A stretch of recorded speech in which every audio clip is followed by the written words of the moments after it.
Hello friends, passion with Soma চ্যানেলে আপনাদেরকে স্বাগত। আজকে আমি আপনাদেরকে করে দেখাবো মাছের তেল দিয়ে বেগুনের একটি রেসিপি। এইভাবে তেল বেগুন তৈরি করলে গরম ভাতের সাথে প্রথম পাতে খেতে কিন্তু দারুণ লাগে। তো চলুন দেখি কিভাবে রেসিপিটা তৈরি করেছি। তার জন্য প্রথমেই আমাদের লাগবে মাছের তেল। রুই বা কাতলা যে কোনো মাছের তেল নিতে পারেন। তেলকে খুব ভালো করে ধুয়ে নুন হলুদ মাখিয়ে রেখে দিয়েছি। একটা মাঝারি সাইজের বেগুনকে ছোট টুকরো করে কেটে নিয়েছি। লাগবে পেঁয়াজ কুচি, কাঁচা লঙ্কা কুচি, রসুন কুচি। এবার আমি রান্নাটা তৈরি করব। তো প্রথমেই আমি গ্যাসে কড়াই বসিয়ে পরিমাণ মতো সর্ষের তেল দিয়েছি। তেল গরম হয়ে যাওয়ার পরে আমি কালো জিরে ফোড়ন দিলাম।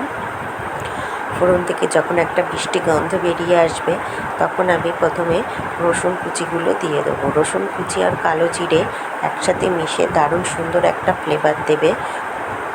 এই ফ্লেভারটা মাছের তেলে চলে যাওয়ার পরে খেতে বেশ ভালো লাগবে। তারপরে আমি কুচিয়ে রাখা পেঁয়াজ আর কাঁচা লঙ্কা দিয়ে দিলাম। দিয়ে এই পেঁয়াজ রসুন কাঁচা লঙ্কা কালো জিরে একসাথে খুব ভালো করে একটু ভেজে নেব। যখন একটু লাল লাল করে ভাজা হয়ে আসবে, দেখুন প্রায় একটু লাল লাল করে ভাজা হয়ে এসেছে। এবার আমি কুচিয়ে রাখা বেগুনগুলো দিয়ে দেবো। এইভাবে বেগুন দিয়ে তেল বেগুন তৈরি করলে খেতে তো বেশ ভালো লাগে। আমাদের বাড়ির সকলেই খেতে খুব ভালোবাসে। আশা করি রেসিপিটা ভালো লাগবে। দেখুন বেগুনের সাথে ফোড়নগুলোকে আমি খুব ভালোভাবে ভেজে নিচ্ছি। হালকা হাতে ভেজে নিলাম। ভেজে নেওয়ার পরে এবার আমি দিয়ে দেবো পরিমাণ মতো নুন। নুন দিয়ে আমি আবার বেগুনের সাথে খুব ভালো মতো মিশিয়ে দেবো। নুন দিলে বেগুনগুলো খুব তাড়াতাড়ি নরম হয়ে যাবে। খুব ভালোভাবে মিশিয়ে গ্যাসের আঁচটাকে লো টু মিডিয়ামে রেখে কড়াইটাকে মিনিট পাঁচেকের মতো ঢেকে রেখে দেবো। মিনিট 5 হয়ে গেছে, আমি ঢাকনাটা সরিয়ে নিচ্ছি। দেখুন বেগুনগুলো অনেকটা নরম হয়ে এসেছে। এবার আমি মাছের তেলটা দিয়ে দেবো। রুই বা কাতলা যে কোনো মাছের তেল দিয়েই কিন্তু করতে পারেন। মাছের তেলটা দিয়ে বেগুনের সাথে খুব ভালোভাবে আমি নাড়াচাড়া করে নিচ্ছি। তাহলে তেলটা খুব ভালো মতো ভাজা ভাজা হয়ে যাবে আর বেগুনের সাথেও মিশে যাবে, খেতে বেশ ভালো লাগবে।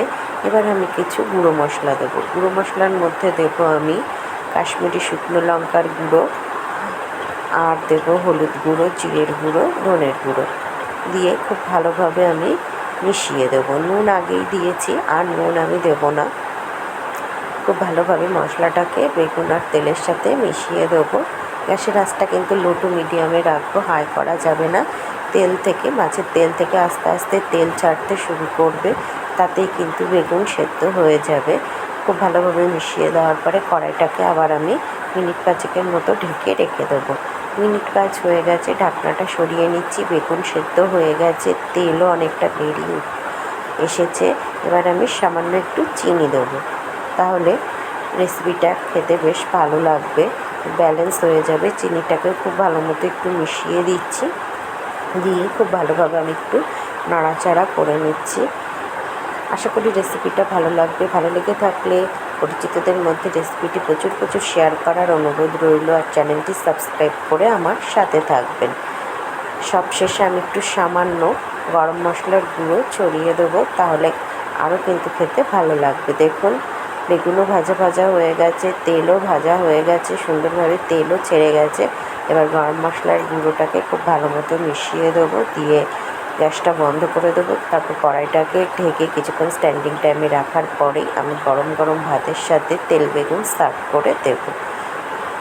আশা করি রেসিপিটা ভালো লেগেছে। ভালো লেগে থাকলে পরিচিতদের মধ্যে রেসিপিটি প্রচুর শেয়ার করার অনুরোধ রইল। আর চ্যানেলটি সাবস্ক্রাইব করে আমার সাথে থাকবেন। সবাই ভালো থাকবেন, সুস্থ থাকবেন। আগামী দিনে আরেকটি রেসিপি নিয়ে খুব তাড়াতাড়ি আমি আপনাদের সামনে চলে আসব। দেখুন তেল বেগুন আমি সার্ভ করে দিয়েছি।